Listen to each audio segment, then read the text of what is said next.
Sæll Arnar, þið eru dottnir út úr Evrópudeildinni. Fín frammistaða samt í kvöld, sammála því? Já, bara við gerðum aðeins svo mikið af mistökum og þá er ekki hægt að vinna svona lið. Það er við erum nokkrum klaufalega tapaða bolta sem gáðu að leigja fyrir meginn. Það er dýrt.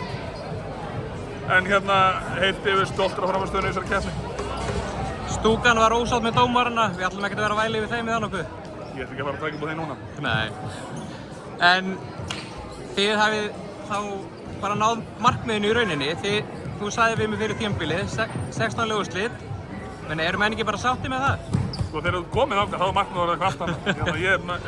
Mér langaði mikið til Rúmeníu, þannig að það er mjög svekkjandi að það hafi ekki gengið upp. Okkur langaði lengra. En samt sem áður mjög stoltur af frammistöðu okkar hérna í vetur í þessari keppni og hún er búin að gefa krydda þessa leiktíð talsvert. Heldur að þetta hafi bara verið svona byrjunin? Heldur að verði meiri Evrópuævintýri kannski á næsta ári? Já, ég ætla að vona það. Ég er eitthvað með því.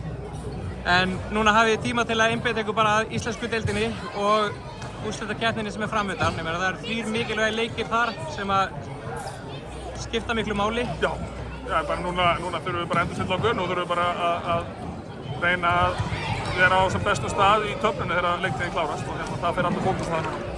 Takk fyrir Arnar. Takk.